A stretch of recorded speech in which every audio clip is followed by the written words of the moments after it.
अघि मैले भने दरबारिया भने, एमाले भने, केपी ओली भने, रको भने, सिआइएको भनेको चाहिँ मैले सुनेको छैन। त्यो पनि भन्न सक्छन्।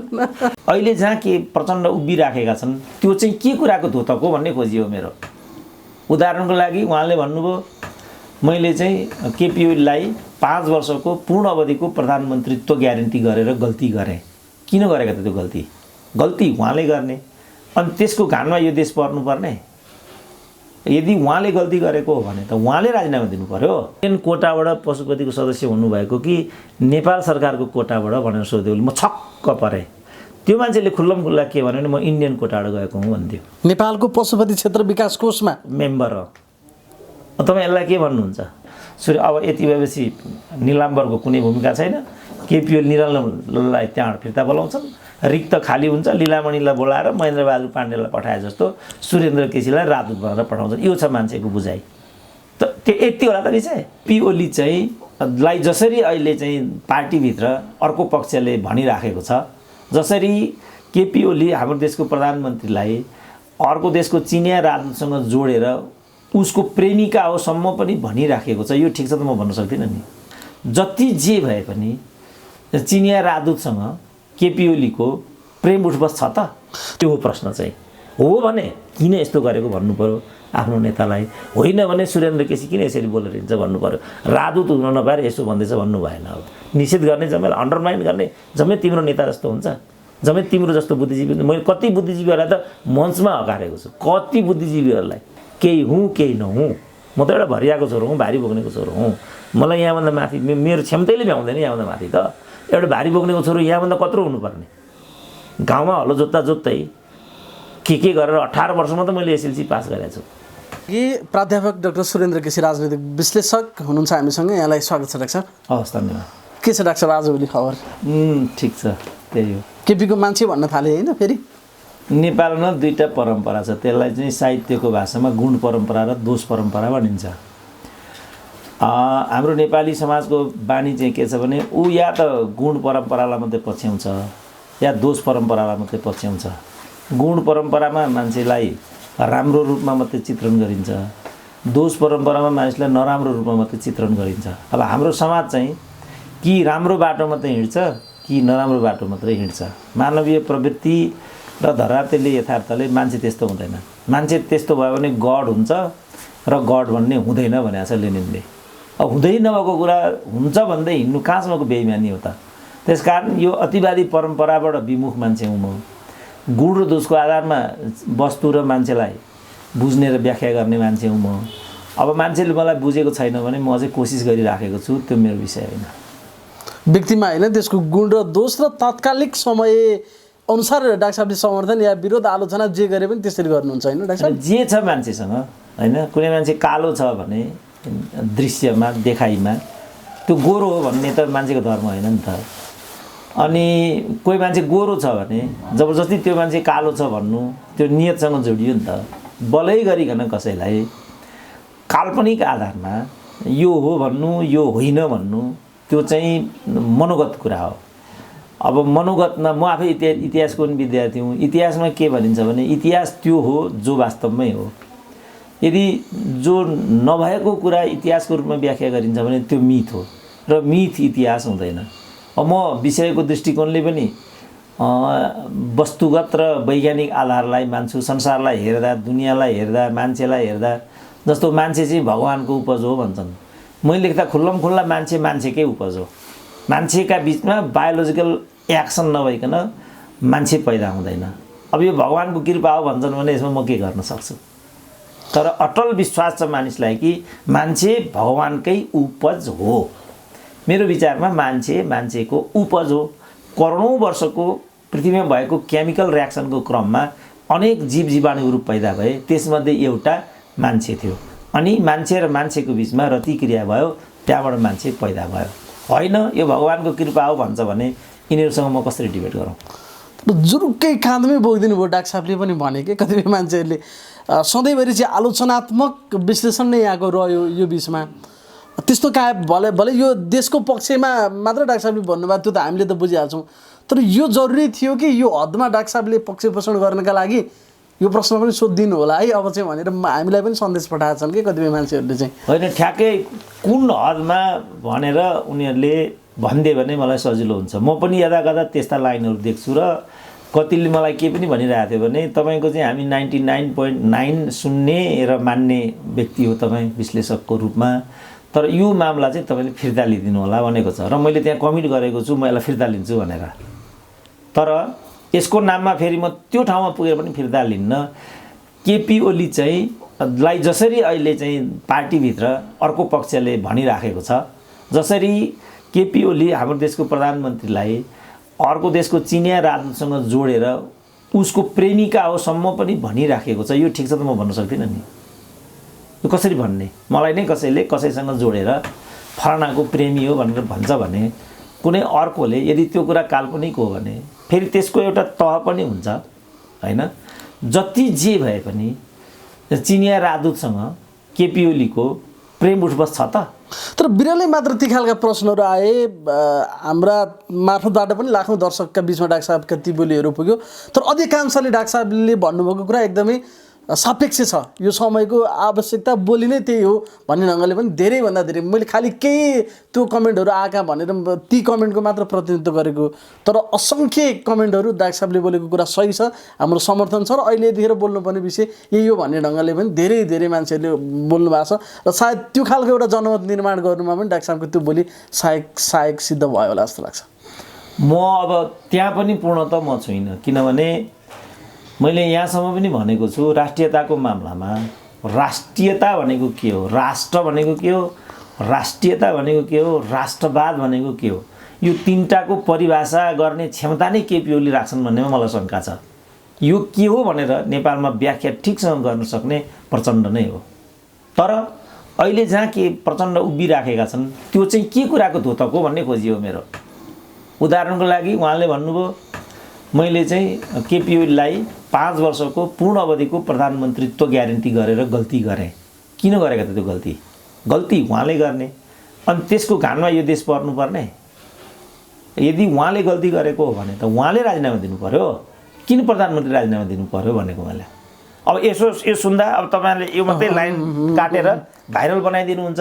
फेरि मैले केपी ओलीलाई बोकेँ झोलामै हालेर, अर्को पङ्क्तिलाई हेऱ्यो भने फेरि मैले प्रचण्डलाई बोकेँ, पूर्णतः बोकेँ।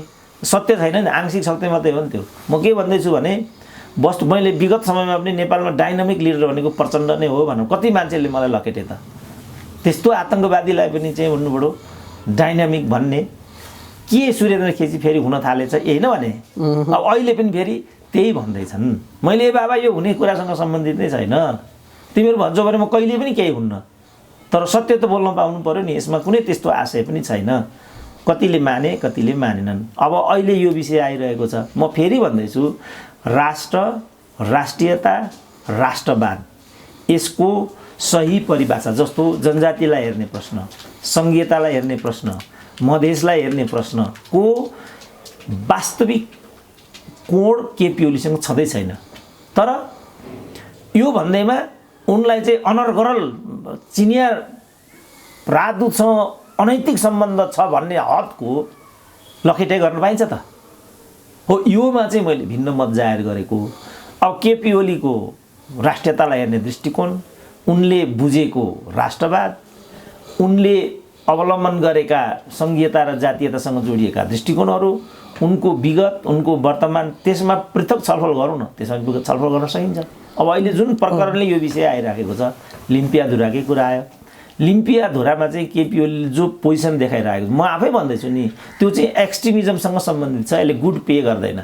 मैले भाइकै टिभीमा भनेको छु केपी ओलीले राजीनामा दिनुको विकल्प छैन भनेको छ कि छैन भन्नुभएको छ। अनि बोक्या हो त यो केपी ओलीलाई। म त भन्दैछु केपी ओलीले राजीनामा। तर डाक्टर साहबले केपी ओलीले यस कारणले गर्दा राजीनामा दिनुपर्छ भनेर जुन जस्टिफिकेसन दिनुभएको छ त्यस कारणले त राजीनामा मागिएन, यो गलत छ भनेर मात्र नै भन्नुभएको हो। उनीहरूको जो उनी वृद्ध होलान्, रोगी होलान्, काम गर्न सकेनन् होलान्, यावत धेरै कारणहरू हुनसक्छ नि केपी ओलीको राजीनामा माग्नको लागि। त ती चिजले त राजीनामा मागिएको छैन। त भन्दै भनेन त्यो त त्यहाँ बल्कि चाहिँ पार्टी कमिटीमा त्यो छलफलले चाहिँ एजेन्डै छैन। त्यो एकैचोटि राजीनामा दिनु पर्यो, राजीनामा दिनु पर्यो। त्यसो भने अब जस्तो भनौँ न, अब लिम्पियाधुरा विषयमा जुन प्रचण्ड बहुमत प्रचण्डले हाउसमा प्राप्त गरे त्यो त ऐतिहासिक घटना हो नि त। किन हालेको त भोट? त्यसो भने त्यहाँ नो भनिदिएको भए त तिनै केपी ओलीको चाहिँ राजीनामाको बाटो ओपन भइहाल्थ्यो नि, मोरल्ली क्वेसन उठ्थ्यो। डाक्टर साहबले भन्नुभएको त केपी ओली चाहिन्छ होइन कि मलाई लिम्पियाधुरा चाहिन्छ, बस ए होइन डाक्टर साहब तपाईँको पोजिसन? यो कसैले पनि लिम्पियाधुरा ल्याइदिन्छ भने नरेन्द्र मोदीले पनि यो हामीले इतिहासमा गल्ती भएको रहेछ, अब हामी लिम्पियाधुरा बाइजत नेपाललाई दिँदैछन् भन्ने कुरा भयो भने म यहीँबाट नरेन्द्र मोदीलाई स्याल्युट गर्छु कि म नरेन्द्र मोदीलाई, किनभने त्यसै पनि मैले भारत हाम्रो लागि यो क्षेत्रको अभिभावक भनेरै आएको छु, त्यसै पनि त्यसमा यो गर्छन् भने त उनको अभिभावकत्व नै दर्शिन्छ। हामीले जस्तो भनौँ न विगत समयमा हामीले मुरारजी देसाईलाई, किनभने हाम्रो चाहिँ व्यापार र पारवन अलग अलग चाहिँ सन्धि गर्ने भन्ने भारतसँगको माग थियो, यो मुरारजी देसाईको पालामा सम्भव भयो। त्यसपछि भारतले हामीलाई ज्यादै नै पूर्वाग्रहीबाट अलिकति भालेवादी दृष्टिकोणबाट हेर्छ, कहिले पनि समानताको माध्यमबाट समान सार्वभौमिकताको सिद्धान्तबाट हेर्दैन भन्ने लामो समयदेखिको आलोचना थियो। पछि आइके गुजराल प्रधानमन्त्री भइसकेपछि उनले त्यतातिर सोच्न थाले। त्यसपछि हामीले त्यो आइके गुजराल डक्ट्रिन भनेर भारतमा पनि त्यो विचारधारा चाहिँ स्थापित भयो र धेरैले त्यो विचारधारालाई कदर पनि गरेर उनकै पालामा यो लिम्पियाधुरा लगायतको जुन सीमाङ्कनको जुन प्रक्रिया थियो त्यो सीमाङ्कनको प्रक्रियामा 98% चाहिँ सोल्भ भयो, 2% बाँकी थियो। त्यो 2% बाँकी भनेको यही कालापानी लिम्पियाधुरा र सुस्ता थियो र आइके गुजराल नै हुन् जसले यो एरिया चाहिँ डिस्प्युटेड हो भन्ने कुरालाई मानिदिए। त्यो डिस्प्युटेड एरिया थियो। अब हामीले नरेन्द्र मोदी र आइके गुजराललाई एउटै तुलामा राखेर जोख्न सक्छौँ त? किन पनि सक्दैनौँ भने पहिलो टर्म जो नरेन्द्र मोदी प्रधानमन्त्री भए त्यो बेला त नरेन्द्र मोदीको नेपालमै पनि कत्रो प्रतिष्ठा थियो त? यी नेपाली यिनीहरूले जय जयकार गरेका थिए। मलाई त्यो देख्दा लज्जाबोध भएको थियो। सधैँ विकसित ताली यस्ता निर्लज्ज यिनीहरू चाहिँ एक्सट्रिमिस्ट हुन्। अब त्यसो भने के हो त? मैले नरेन्द्र मोदीलाई हेर्ने मेरो दृष्टिकोण के हो त? यदि लिम्पियाधुरा दिन्छन् भने आई स्याल्युट नरेन्द्र मोदी, लिम्पियाधुरा खान्छन् भने I condemn Narendra Modi. What is this? यो हो नि त प्रश्न। अब केपी ओलीको विषयमा पनि नाकाबन्दीको प्रश्नमा उनले नाकाबन्दीको विरुद्धमा चाहिँ आफूलाई अगाडि लिएर आए। यो चाहिँ नेपाली जनताको आकाङ्क्षा हो, so I am backing KP Oli भने। केपी ओलीको एमालेको दलाल भने होइन। 45मा पहिला नि मैले भने 45मा राजाले नाकाबन्दी विरुद्धमा लडे, फेरि सुरेन्द्र केसी दरबारिया हो भने। अहिले लिम्पियाधुरा ल्याउनु पर्छ भनेर केपी ओलीले राष्ट्रिय अडान राखेका छन् हाउसमा। त्यो पनि सम्पूर्ण प्रतिनिधिहरूले त्यसमा चाहिँ समर्थन जनाएका छन्। ठिक छ केपी ओली, मैले भनेको छु फेरि म केपी ओलीको दलाल भएँ। कसको चाहिँ म वास्तविक दलाल हुँ त? त्यस कारणले मलाई पनि निरपेक्ष रूपमा हेर्नुभन्दा मलाई नै पनि द्वन्द्व लाएर हेर्नु पर्यो मान्छेहरूले। किन सुरेन्द्र केसीले यो भनिरहेको? यिनीहरूको बुझाइ के छ भने अब यति भएपछि निलाम्बरको कुनै भूमिका छैन, केपी ओली निरललाई त्यहाँबाट फिर्ता बोलाउँछन्, रिक्त खाली हुन्छ, लीलामणिलाई बोलाएर महेन्द्रबहादुर पाण्डेलाई पठाए जस्तो सुरेन्द्र केसीलाई राजदूत बनाएर पठाउँछन्। यो छ मान्छेको बुझाइ। त त्यो यति होला त विषय। यस कारणले यसरी चाहिँ मान्छेलाई अन्डरमाइन गरेर हेर्नु बुझ्नु आफैमा गल्ती छ। त्यसपछि मान्छेले भनेको कुरा सत्यापन गर्नुपर्छ। त्यसो भने हामीले जो माओवादीलाई पनि यी आतङ्ककारी मारेर सिद्ध्याउनुपर्छ भन्ने लाइन अफ स्कुलमा वामदेव गौतम थिए। धामी आयोग जिउँदैछ, त्यसको member one of the member अहिले क्याबिनेट योगेश भट्टराई जिउँदैछन्। भाइकै उमेरमा त्यति बेला थिए होला उनी। धामी आयोग जिउँदैछ, पल्टाएर हेरौँ। माओवादी भनेको आतङ्ककारी लकेटी दुरुत्साह गरिकन यसलाई सिद्ध्याउनुपर्छ। डाक्टर साहबले त स्पष्ट भन्नुभएको छ नि, विदेशीको स्वार्थ सिद्धि गर्नका लागि मेरो देशको प्रधानमन्त्रीलाई बलि चढाउनु हुँदैन। बास त्यति हो। अब यसोभन्दा व्यक्ति त्यहाँ केपी पनि हुनसक्छ, सिपी पनि हुनसक्छ, प्रचण्ड नै हुनसक्छ, भले शेरबहादुर देउवा पनि हुनसक्छ। प्रचण्ड यही भनौँ न। अब यसपछि प्रचण्ड हुन्छन् मानिलिउँ। अनि केपी ओलीलाई यसरी हटाइयो भनेदेखि स्वभावतः उनले आफूलाई हटाएको बदलामा आफूलाई उभ्याउनु पर्ने हुन्छ। जसरी झलनाथलाई हिजो चाहिँ यसरी नै लखेटेको रहेछ केपीले, आज झलनाथ केपीलाई लखेटिराखेका छन्। त्यसरी नै भोलि केपीले फेरि प्रचण्डलाई लखेट्छन्। हामीले यो प्रवृत्ति नो भनेर 2 तिहाई दिएको होइन। हामीलाई चाहिँ हाम्रो यो हुनुको पछाडि यो मिलिजुली सरकार, यो कमजोर बहुमत गणितको कारणले हामीले यो गर्न नसकेको हुनाले हामीलाई पूर्ण गणित दियो, पूर्ण बहुमत दियो, अनि हामी सुशासन र समृद्धि दिन्छौँ भनेको हुनाले हामीले भोट लगाएर खनाइदिएको होइन। किन खनाएको त? हामीले केपी ओली भनेको त गाडामा चढेर भन्नुपऱ्यो अमेरिका जानु र नेपालमा गणतन्त्र ल्याउनु एउटै हो भन्थे होइन। संघीयता पनि हुँदैन, जातीय राज्य पनि हुँदैन, मधेसी पनि हुँदैन, केही पनि हुँदैन भन्ने होइन केपी ओली। मधेसीले पनि लगेर किन खनाइदिँदा फेरि केपी ओलीलाई? राजेन्द्र महतो जस्तोले चाहिँ सबभन्दा बढी समर्थन गरेको छ भने राजेन्द्र महतोले गरेको छ। उपेन्द्र यादव त तीभित्र थिए। किन उपेन्द्र यादवलाई त्यहाँबाट लखेटेको त फेरि यिनीहरूले? त्यस कारण यो चाहिँ ठिक हुँदैन। त्यस कारण हामीले चाहिँ योमा जनमत पाएको हो केपी ओलीले, र यो जनमतलाई अवज्ञा गर्ने राजनीतिक र नैतिक अधिकार कोहीसँग पनि छैन। प्रचण्डसँग पनि छैन, माधव नेपालहरूसँग त छँदै छैन। जस्तो नि डाक्टर साहब केही दिन यता जस्तो इन्डियन सञ्चार माध्यमहरूले जुन तहको निष्कृष्टता प्रस्तुत गरिरहेछन्, डाक्टर साहबले केही विषय त छुनुभयो अगाडि कुराकानी गर्दाखेरि पनि, लाज पनि लजाउने स्थिति, त्यो किन यो तहमा यिनीहरू उत्रिरहेछन्, यसको कारण के हुनसक्छ डाक्टर साहब? त्यो चाहिँ उनीहरूको लेभल आउँछ त्यसबाट, पहिलो कुरा। दोस्रो कुरा उनीहरूको चाहिँ यो चाहिँ प्रोपोगेन्डा वार पनि हुनसक्छ, किनभने अनेक पावर हुन्छन् राष्ट्रका, नेसनका, त्यसमा एउटा पावर चाहिँ मिडिया पावर पनि हुन्छ। त्यो त मिडिया पावर हो। मिडिया पावरका माध्यमबाट चाहिँ आफूलाई बलियो बनाउने, उनीहरूको प्रतिद्वन्दी भनेको त फेरि चाइना हो। चाइनालाई कमजोर बनाउने उनीहरूको बुझाइ के छ भने चाइनालाई अहिले टेको दिने काम चाहिँ नेपालले गरिरहेछ। त्यसकारण यो नेपाललाई ठोक्नुपर्छ भन्ने स्कुल अफ थटबाट उनीहरू आइराखेका छन्। मैले भने उनीहरूले जुन लवज भाषामा त्यो काम गरिराखेका छन् त्यसले उनीहरूको सांस्कृतिक, उनीहरूको मिडियाको धरातल, औकात सबै कुरा देखाउँछ। म चाहिँ यहाँ केही कुरातिर जोड लाउन खोजिरहेको छु भने सोसियल मिडिया हामीले फर्केर हेऱ्यौँ भने यस्तो काम हामीले गरिरहेछ कि छैन त? अर्कालाई मात्रै भनेर मुक्ति पाइँदैन। हामीले सरितागिरी काण्डमा नरेन्द्र मोदीलाई कट्टु लगाएर मोटर बाइकमा चढाएर पछाडिपट्टि सरितागिरीलाई च्यापेर सडकमा हिँडाएको हो कि होइन? हामीले विद्या भण्डारी र केपी ओलीलाई दुलादुलै बनाएर प्रचण्ड र प्रचण्डको बुहारीलाई नाङ्गे कट्टु मात्रै लगाएर सोसियल मिडियामा प्रस्तुत गरेको हो कि होइन? हामी पनि त गर्दा रहेछौँ त्यो काम। त्यसो गर्नु पाइन्छ एउटा राष्ट्रपतिलाई, त्यसो गर्नु पाइन्छ प्रधान विधवा, त्यही पनि नेपाली समाज अनुसारको एकल महिला अहिले नेपालको राष्ट्रपति। अनि केपी ओली विवाहित पुरुष प्रधानमन्त्रीको तहमा बसेका, बायोलोजिकल फिजिकल्ली भन्ने हो भने पूर्णतः चाहिँ इन्क्यापेबल पर्सन, त्यसो गर्न पाइन्छ? त्यस कारणले साउथ एसियाको एउटा पत्रकारिताको संस्कार, उनीहरूको धरातल, उनीहरूको औकात जम्मै कुरा देखिन्छ। अब मैले भनिरहनु पर्दैन होला कि यो गरेर भारतीय मिडियाले निकै ठुलो अपमान, मलाई त अझ मलाई सबैभन्दा खराब के लागेको छ, म अहिले पनि अघि पनि भने, अर्को देशको महिला राजदूतसँग अर्को देशको प्रधानमन्त्रीलाई यासिका भनेर चाहिँ के भनेदेखि खिल्ली उडाउन पाइन्छ? त्यसो भने हामी पनि उही पनि भनेको छ नि त, सोनिया के बाबु हाम्रो यहाँ के कुरा गर्नुहुन्छ? सोनिया गान्धीलाई मात्रै उनीहरूले के भनेका छैनन्? त्यहाँको मिडियाले सोनिया गान्धीलाई सबभन्दा सेक्सी महिला भनेरसम्म चित्रण गर्यो। बिचरा एकजना, उनी पनि एकल महिला हुन्, उनी पनि आफ्नो ठाउँमा बसेकी होलिन्, त्यस्तो भन्न पाइन्छ?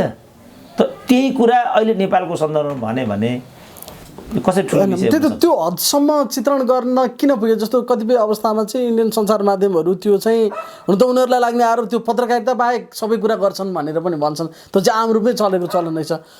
र जस्तो इन्टरनेसनल मामलामा चाहिँ त्यो कोही न कोही सरकारकै संरक्षणमा, निर्देशनमा या चासोमा ती चिजहरू भइरहेको हो कि भन्ने पनि मान्छेले एक साइडबाट आशंका गरिरहेको छ नि डाक्टर साहब। त्यो हुनसक्ला? त्यो हुन सक्ला भन्ने चाहिँ मलाई लाग्दैन। तर इसारा जस्तो भनौँ, यी हाम्रो पनि त गोर्खापत्र छ, रेडियो नेपाल छ, नेपाल टिभी छ, होइन?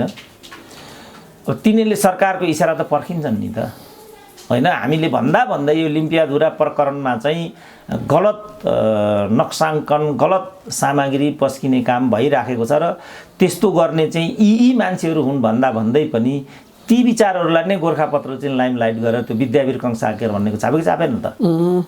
त त्यस्तो भूमिका खेल्ने हुन् भन्दै पनि त्यस्ता व्यक्तिहरूलाई राखेर विज्ञ समिति निर्माण गर्यो कि गरेन त? अब त्यस्तो गरेर विज्ञ समितिमा राखेकै मान्छेले चाइनाले पनि 7वटा गाउँ खाइसकेको छ भनेको कुरा सरकार निर्देशित हो कि ती विज्ञ व्यक्तिको व्यक्तिगत हो त? त्यसलाई के भन्ने त हामीले? त्यसकारण बाबु हामीले पनि आफ्नो चाहिँ के भने बौद्धिक धरातल, विश्लेषण विवेचना गर्ने एङ्गल, जोड कोणहरूलाई मैले अलिकति फराकिलो पार्नुपर्छ। हुन पनि सक्छ त्यो कुरा, तर नहुन पनि त सक्छ। सरकारी चाहिँ ब्याकिङमै पनि, जस्तो भनौँ अस्ति चाहिँ रेडियो नेपालमा चाहिँ डाक्टर बाबुराम भट्टराईको एउटा आपत्तिजनक अन्तर्वार्ता आयो कि आएन? डाक्टर साहब त्यो भने श्रृङ्खलाबद्ध जे कुराहरू भइरहेछ त्यसमा त मोदी सरकार निरपेक्ष त छैन नि त, होइन? त्यसको विषयमा जानकार छ, त्यस उप कुनै पनि कुरामा त्यसका पनि त चेनहरू होला नि, जस्तो हाम्रो प्रेस काउन्सिल भने जस्तै इन्डियन प्रेस काउन्सिल छ, धेरै चिजहरू छ, उनीहरू त यसबाट बेखबर चाहिँ भइरहेछ नि। त्यो एक मात्र होइन, अहिले त चारित्रिक तहमा यिनीहरू हत्या गर्नसम्म पुगिसके। यहाँ चाहिँ हाम्रो चितुवा भेट्टायो भनेदेखि युद्ध गर्नको लागि चितुवालाई ट्रेनिङ दिँदैछ नेपालले भनेरसम्म सम्प्रेषण भयो। इनफ इज इनफ भनेर यहाँ युवाहरू निक्लिन्छन्, नेपाल सरकार विरुद्ध केपीको राजीनामा मागेर निक्ल्यो भनेर चित्रित गरे होइन। श्रृङ्खलाबद्ध उनीहरूको यो जुन घटना घटाइरहेछन् उनीहरूले, यसलाई त योजनाबद्ध भन्न सकिँदैन डाक्टर साहब? के आधारहरू दिँदैन यी विषयहरूले? त्यसरी हेर्दाखेरि यसलाई आधार दिन्छ भनेर हामीले मानौँ भनेदेखि फेरि पाकिस्तानपट्टिबाट पनि त एउटा परेवा आयो, भारत सरकारले त्यसलाई गिरफ्तार गरेर राख्यो त राख्यो। त्यस कारण भारतीयहरूको मनोवृत्तिमा त्यो चिज देखिन्छ। मैले त्यो कुरा माने। जहाँसम्म प्रेस काउन्सिल इत्यादि भन्ने कुरा छ, प्रेस काउन्सिलमै कस्ता मान्छे कसरी चाहिँ अध्यक्ष हुन्छन् हामीलाई थाहा छैन र? किशोर श्रेष्ठकै विगत हामीलाई थाहा छैन र? त्यसो भने त्यो कस्तो पत्रकारिता हो त? त्यही आधारमा अनि किशोर श्रेष्ठ यस्तै हुन् भन्ने भने त फेरि गलत ठाउँमा आइपुगेला नि त। त्यसकारण मैले भने भारतीय चाहिँ संस्थापन पक्ष यस मामलामा वाकिफ पनि हुन सक्ला, तर नहुन सक्ने सम्भावना पनि त्यतिकै छ। प्लस त्यसलाई तुलनात्मक हेऱ्यौँ भने जुन अघि मैले हाम्रो राष्ट्रपति भर्सेस प्रधानमन्त्री, प्रचण्ड भर्सेस उनकी बुहारीलाई जसरी चाहिँ नग्न रूपमा भन्नुभयो सोसियल मिडियामा प्रस्तुत गरे, यहाँ पनि नेपालको सरकार छ अथवा सरिता गिरी र चाहिँ नरेन्द्र मोदीलाई जसरी बाइकमा राखेर नाङ्गै घुमाए, यिनीहरू घुमाए नि त। तपाईँ मान्नुहुन्छ नि यो कुरा? घुमाए, यहाँ सरकार छ भन्ने घुमाएको देखाए। यसमा सरकार छ भन्ने भने कस्तो हुन्छ त? त्यसकारण अपरिपक्व निष्कर्ष समयभन्दा चाँडो हुन्छ। जम्मैलाई थाहा छ भारत हामीलाई हेर्ने प्रश्नमा शत्रुवत छ। त्यो शत्रुवत्ताको भन्नुपऱ्यो अघिल्लो पङ्क्तिमा भारतको मिडिया उभिन आयो, यो पक्का कुरा हो। तर आनन्द स्वरूप वर्मा पनि त छन् त्यहाँ। उनले खुल्लम खुल्ला के भनेको छ भने लिम्पियाधुरा कालापानी चाहिँ नेपालको हो।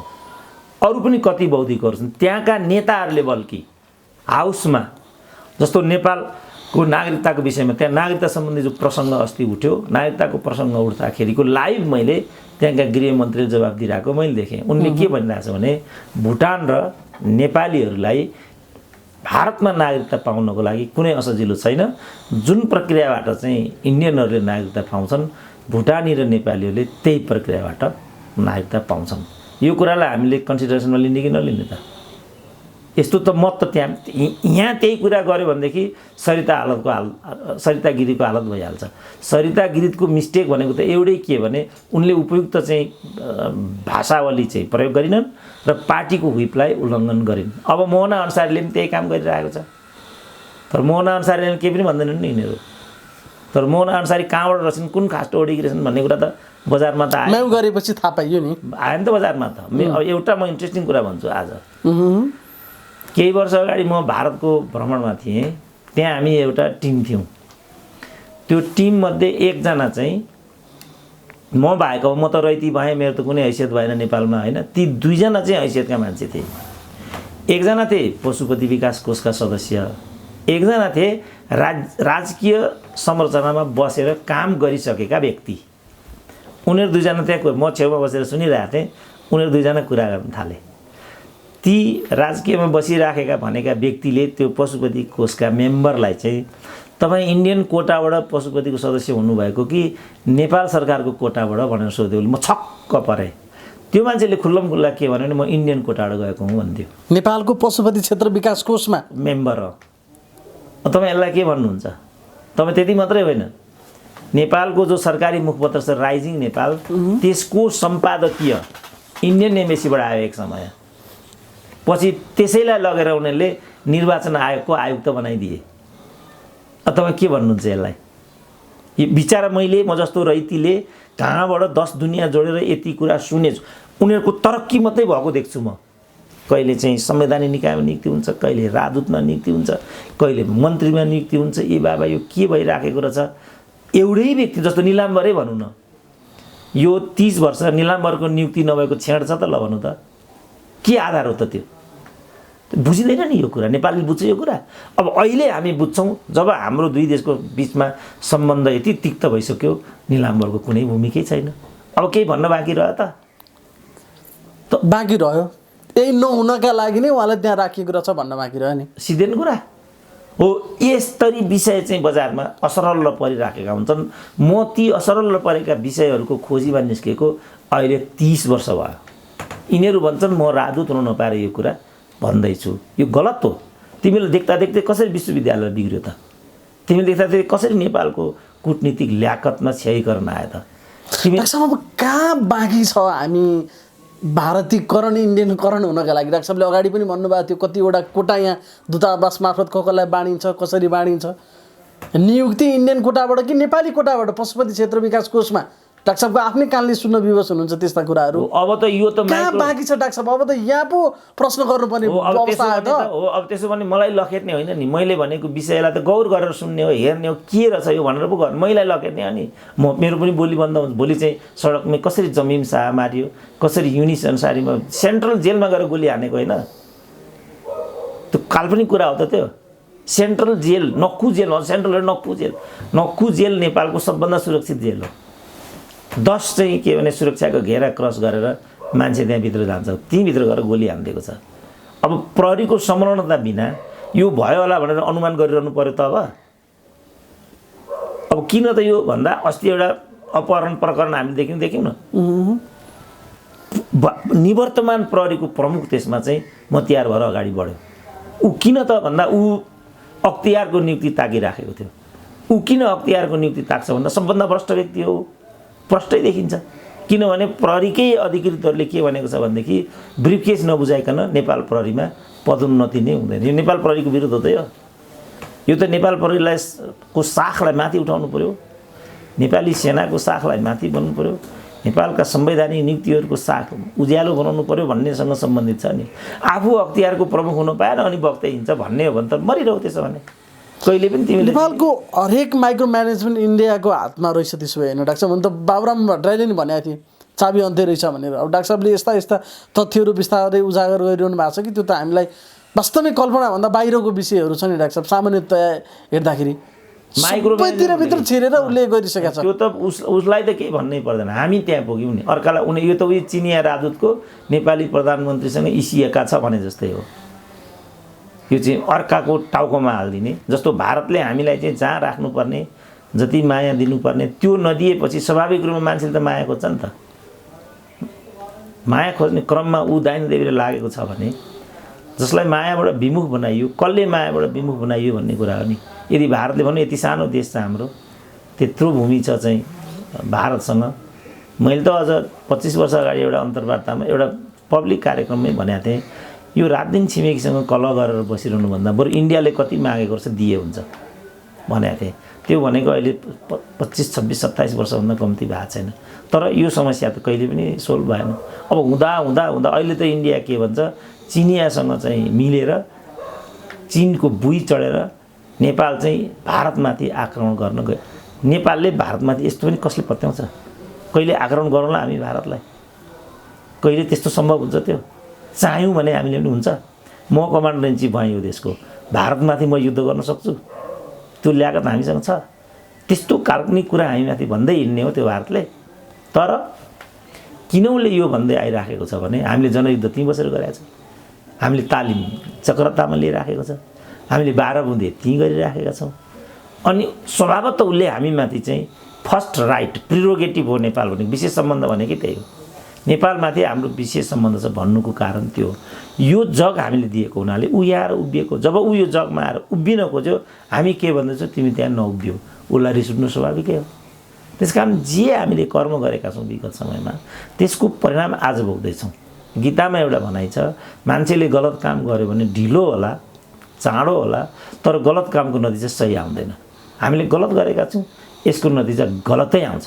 अब अहिले चाहिँ भनौँ न, अब यो सरकारवाला कुरामा यही कुरा मैले भनेको, तिमीहरू यति भनेर केपिओलाई फ्याँक्न सफल भयो भने पनि दुईटा कुराले मेरो गम्भीर असहमति छ। के भने उनीहरूले भनिसकेको छ, अस्ति भनिसकेको छ, आज बेलुका प्रधानमन्त्री राष्ट्रको नाममा सम्बोधन गरेर राजीनामा दिँदैछन्, यस्तो गर्दैछन्। प्रचण्ड निकै चाँडो नेपालका प्रधानमन्त्री हुँदैछन्, नभएदेखि सामूहिक राजीनामा प्रचण्ड पक्षका मन्त्रीहरूले दिँदैछन्, यहाँ गर्दैछन्, त्यहाँ गर्दैछन्, केपीको बदनाम गरेछ, प्रचण्डको गरेछ।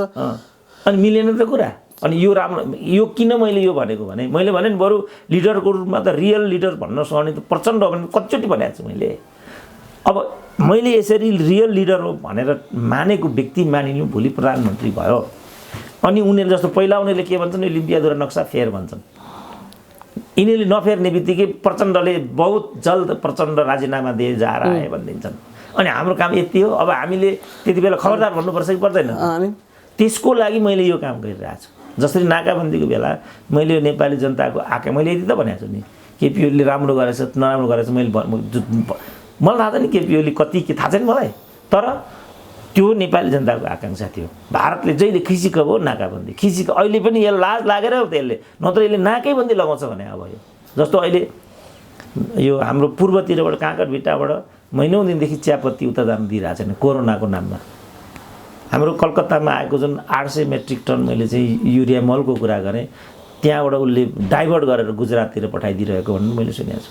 यही अवधिमा उसको चाहिँ भन्नुबाट 5 अरबको तरकारीजन्य उपज मात्रै कालीमाटीको बजारमा आएर हामीलाई खान बाध्य बनाइदियो। यही अवधिमा चाहिँ नवलपरासीको तरकारी गुल्मी उक्लिँदा नेपाल प्रहरीले चाहिँ यो कोरोना युक्त हो भनेर चाहिँ बगरमा चाहिँ गाड्न लगायो। यो नेपाल प्रहरी कसको रहेछ भन्ने बुझिएन। नेपाल प्रहरी इन्डियाको मैले भनिरहनुपर्छ अब आएर इन्डियाको तरकारी चाहिँ कालीमाटीको बजारमा आउँदासम्म केही नहुने। अनि हाम्रा किसानले उत्पादन गरेको चाहिँ गुल्मीको चाहिँ बजारमा जान कोरोना भनिन्छ भनेदेखि के बनायो? के चाहिँ नेपाली बाँकी छौँ के डाक्टर साहब? तपाईँको कुराले त बडा यहाँ रन्थनिने जस्तो पो स्थिति आइसक्यो त भने। के बाँकी छौँ डाक्टर साहब? अब हामी के चाहिँ बाँकी छौँ? त्यतातिर नजाउँ, मैले भनेको कुरामा वास्तविकता छ कि छैन त्यहाँ जाउँ। यदि वास्तविक छ भनेदेखि रूपान्तरण हुनु पर्यो, ओहो भन्नु पर्यो। छैन भनेदेखि मैले यस्तो भन्न पाउँदिनँ, यो आफै प्रतिबन्धित हुनु पर्यो। किनभने सोसाइटीलाई मिसलिड गर्न पाइँदैन। जस्तो हो 25औं वर्षदेखि चाहिँ उखु कृषकको मूल्य भुक्तानी नभएको कुरा सत्य हो कि होइन? किन भुक्तानी नभएको? के कारणले भुक्तानी नभएको? जसले गर्दाखेरि हाम्रा उखु कृषकहरू त्यो पेसै गर्दैनौँ हामी भन्नेमा छन्। अब यिनीहरूले योजनाबद्ध हामी कहाँ उखु उत्पादन नगरेर चिनीमा परनिर्भर बनाउने यो षड्यन्त्र हो भनेर हामीले किन निष्कर्ष ननिकाल्ने?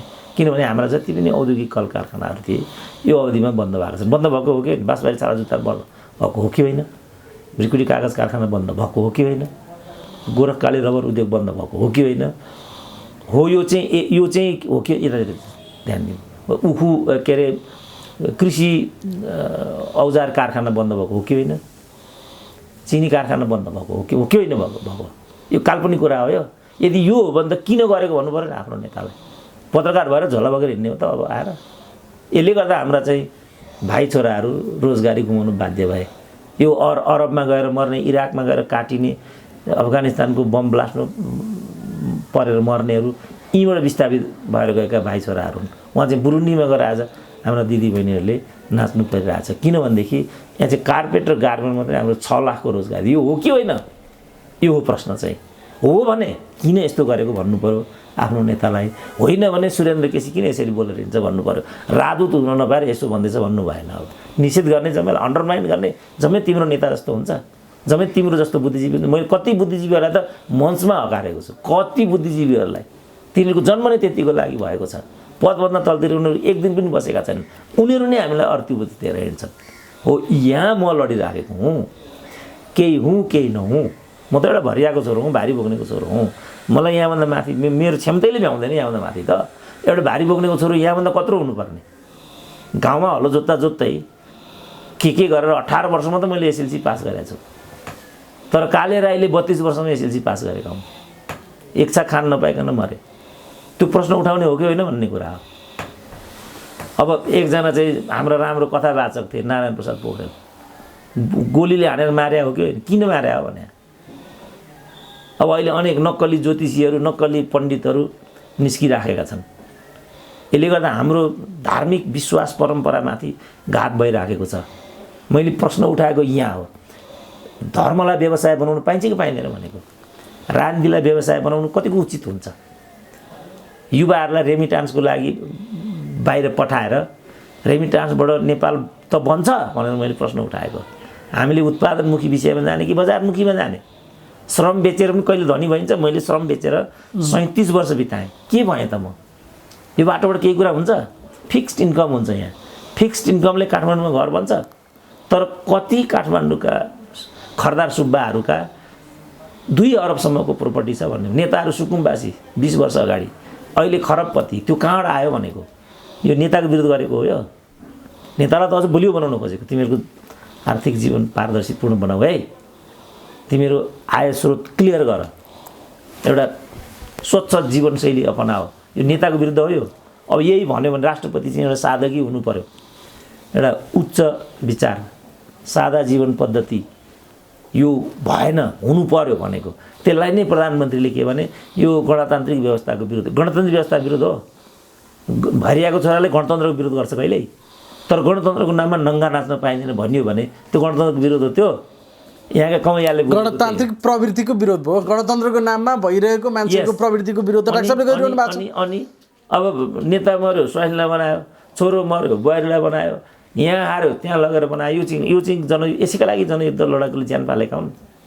अनि यो भन्यो भने प्रचण्डको विरुद्ध हो, जनयुद्धको विरुद्ध हो यो। तर मान्छेले त्यो ढङ्गले व्याख्या विश्लेषण गर्छ। अनुकूलतामा आफ्नो अनुकूलतामा व्याख्या विश्लेषण गर्ने प्रवृत्ति जे छ समस्या त्यहाँ भयो। त्यस्तो पाइयो त भनेको, त्यस्तो पाइन्छ त भनेको, त्यसको विरुद्धमा पो लडाइँ हो यो। नपाएको प्रतिक्रिया हो त यो। विश्वविद्यालय बिग्रियो भन्नु हेरौँ न ल। अहिले नेपालका बच्चाको कुनै डिग्री विदेशमा गयो भने सेल हुँदैन। अहिले मैले भनेको के भने म विश्वविद्यालयमा जान्छु, यो सिस्टम छ, त्यसलाई म रोक्छु र यहाँको गुणस्तरीय शिक्षा प्रणाली ल्याउँछु भन्नु भिसी हुन नपाएको रोदन हो। देख्दा देख्दै के हो त विश्वविद्यालयले? अब अहिले भान्जो ज्वाइँ जेठान नभइकन त्यहाँ पदाधिकारी भइन्छ त? भएका छन् त अहिले। त्यही युनिभर्सिटी हो, कत्रो इज्जत थियो भिसीको। त्यही युनिभर्सिटी क्याम्पस चिफहरूको कत्रो प्रतिष्ठा हुन्थ्यो हिजो। अहिले के छ त? डाइरेक्ट भागभन्डा गर्यो। ती मध्येको सबैभन्दा काम नलाग्ने चुत्थोलाई लगेर बनाइदियो। चुत्थोलाई लगेर बनायो भने त उसको व्यवस्थापन पनि चुत्थै हुन्छ नि।